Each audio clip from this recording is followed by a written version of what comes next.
এখন বাজে প্রায় 3:30টার মতো। তো আমাদের আস্তে আস্তে অনেক দেরি হয়ে গেছে। এখন আমরা আছি সাতকরা রেস্টুরেন্টে।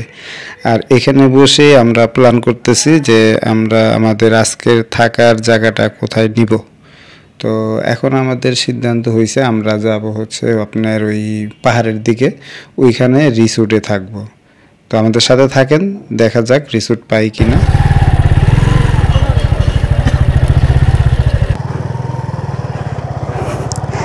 আচ্ছা, আমরা এখানে আসার পরে আমাদের অনেক খিদাও লাগছিল, আবার পুরো ক্লান্ত হয়ে গেছিলাম আজকে যেই গরম পড়ছে। তো আমরা আগে সাতকরা রেস্টুরেন্ট থেকে খায়া নিছি। তো খায়া এখন তো থাকার জন্য হোটেল তো ওদিকে অনেক পাওয়া যায়, কিন্তু আমাদের ইচ্ছা আছে যে একটু পাহাড়ের ভিতরে রিসোর্টে থাকার।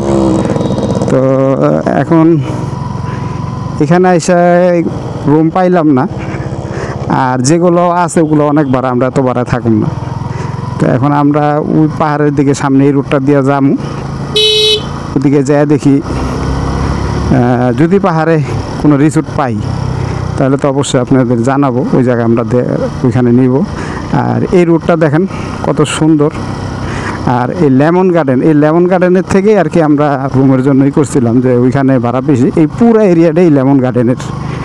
যারা সিলেট আইসা ঘুরা যানগা তারা একবার হইলো এই এলাকায় এসে দেখে যান। চা বাগান বলে কারে, চা বাগানের মাঝখানটা যে রাস্তা অসাধারণ, অনেক সুন্দর। আমরা এই রুটটাতে যখন ঢুকছি এদিকে ক্যামেরা বন্ধ ছিল। আজকে তো এমনিতেই শরীর পুরা ক্লান্ত হয়ে গেছে গা, রাস্তা পুরা জ্যাম ছিল, আর হইলো অনেক রোদ।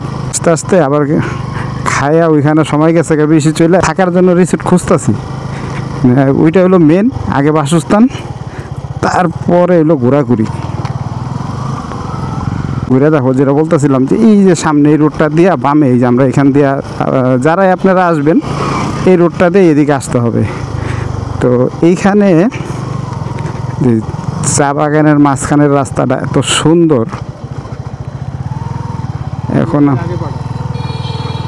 রাসেলরা আগে পাঠাইতো, আমরা এখন আছি কমলগঞ্জ না। আচ্ছা, ও রাসেলরা আসুক, তুমি আগে যাও। এই ভিউটা দেখেন। আর আপনি ঢাকা থেকে আইসা যদি এই ধরনের রাস্তাটা যান, আর যদি কেউ ভূতের মুভি দেখা থাকেন ভয় পাইবেন।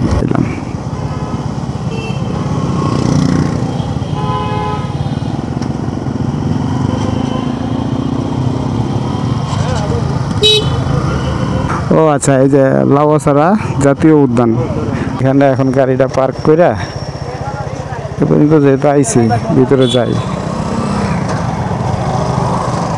এখন আমরা ঢুকবো এটার ভিতরে, ঢুইকা আমাদের বাইকটা আবার ওই সাইডটা রাখছি। টিকিটটা দিয়ে দাও, টিকিট দাও, চারজনের টিকিট ওই জায়গায়। তো এই যে এখানে আমাদের দুইটা বাইক রাখা আছে।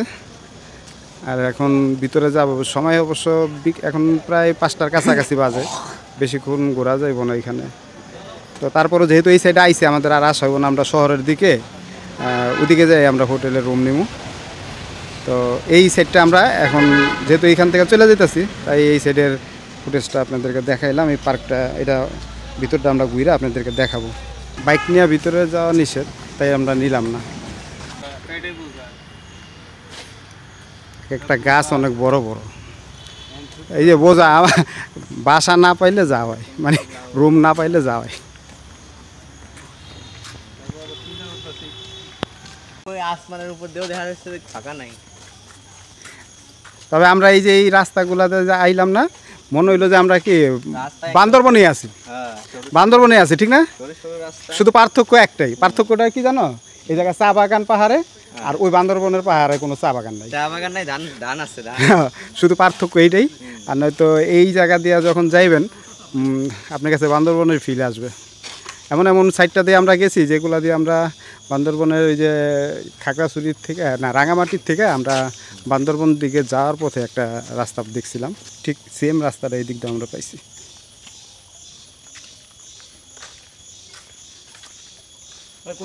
কোন জেলা থেকে আসছেন ভাই? আমরা তো ঢাকার থেকে আসছি। আপনারা? যশোর। যশোর। ও আচ্ছা। আর কিছু শোনো আর না শোনো, ঝিঝি পোকার ডাক শুনতেছো না? হ্যাঁ এর ভিতর তো আছে, যে জিপ চিক চিক করতে আছে। হ্যাঁ, আমরা রুম পাইয়া গেলে এই জায়গার থেকে এত তাড়াতাড়ি যাইতাম না। ওই যে দাও, তুমি যেটা দেখতে চাইছো ওই যে সামনে ওই যে বান্দর তোমার বান্দর, ওই যে দাও, ওই যে খেলাতে আইতাছে, সাবধান সাবধান। ফোন কিন্তু খাওয়া দাওয়া লয়ে যাবো গা, খেলা ওর খেলা দেখবা আর ওরে খাওন দিবা না, এটা তো হইব না। রাসেল এই যে যাও,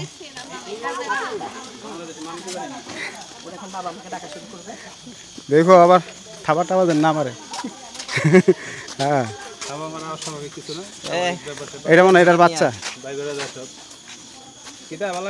ওই দেখ ওই পিছনেটা দেখ, পিছনের বাচ্চা বুঝলি না, খারানোর দরকার নেই।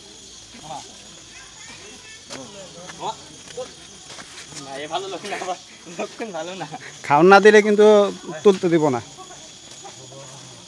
যাই হোক, একটা জিনিসের চিন্তা আসছিলাম, নামাজের এদিকে নামাজের জন্য মসজিদ পেয়ে গেছি। এই যে তোমার ডাকছিলেন লেগা, হ্যাঁ হ্যাঁ, এই যে আসলে নামাজ পড়ে এখান থেকে বাইরাম, একবারে সিধা যায় ওই দিক থেকে রুমটা যায় বুক করে বাস।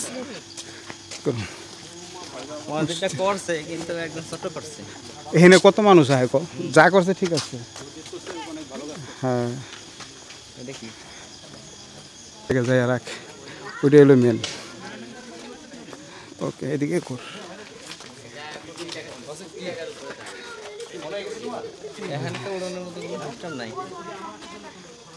এই যে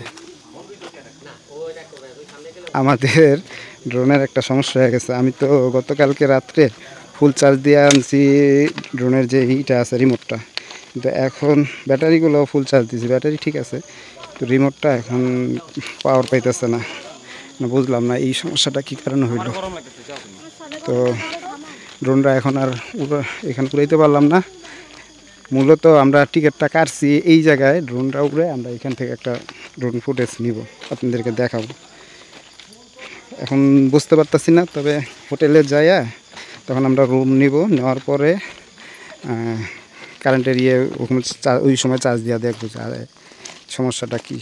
যদি চার্জ নেয় তাহলে তো আলহামদুলিল্লাহ ভালো, নাহলে তো সমস্যা হয়ে যাবো। তো এই পর্যন্ত আমরা অনেক জায়গায় গেছি, তখন এই সমস্যা হয় না, ঠিক না আলম ভাই? এখন আমরা এই জায়গা দিয়া আমি আর আমার, ঠিক আছে, থ্যাংক ইউ।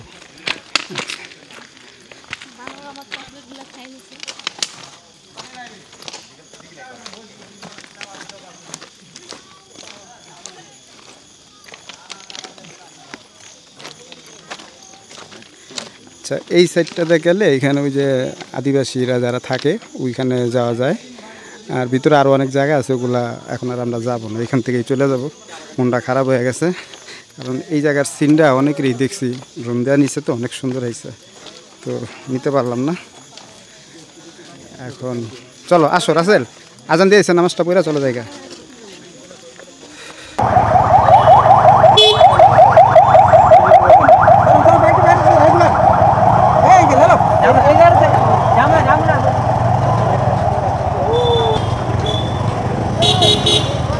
এই জায়গা আচ্ছা, আমাদের ঘোরা শেষ। যেই আশা নিয়ে আমরা ঢুকছিলাম এখানে, আশাটা পূরণ হইল না, সময়ের অভাবে পুরা ভিতরে ঘুরতেও পারলাম না, আপনাদেরকে দেখাইতেও পারলাম না ভালো করে, দুঃখিত। কিন্তু আমার মনটা খারাপ হয়ে গেছে। আমি গতকালকে রাত্রে আমার সব ডিভাইসগুলো আমি চার্জ দিয়ে আনছি, এখন রিমোটটা কি কারণে চালু হইল না বুঝলাম না। কালকে কিন্তু ফুল চার্জ দিয়ে আনছি, এমনিতেও রিমোটের চার্জ আগেই ছিল, 3 দাগের মতো ছিল, শুধু একটা দাগ আর কি মানে ই করা ছিল, তো এরকম তো হওয়ার কথা না। তারপরে এখন আবার হইলো, এখন পর্যন্ত আমরা হোটেলেরও ব্যবস্থা করতে পারি নাই। এখন আমরা চিন্তায় আছি, আল্লাহ ভালো জানে, আজকে যদি হোটেল না পাই তাইলে যে কি হবে অবস্থা আল্লাহ ভালো জানে। আর যদি হোটেল পাওয়া যায় তবে ইনশাল্লাহ কালকে সকালবেলা যাওয়ার সময় এই বাকি জায়গাগুলো আপনাদেরকে দেখাবো। চা বাগানের ভিডিওগুলা, ড্রোন ভিউগুলা অনেক সুন্দর হয়। দুই সাইডে চা বাগান, মাঝখানে রাস্তা। এই সিনগুলো আমার অনেক ইচ্ছা আছে ড্রোন দিয়ে নেওয়ার, জানি না, আল্লাহ ভালো জানে। আমরা সামনে আগাই।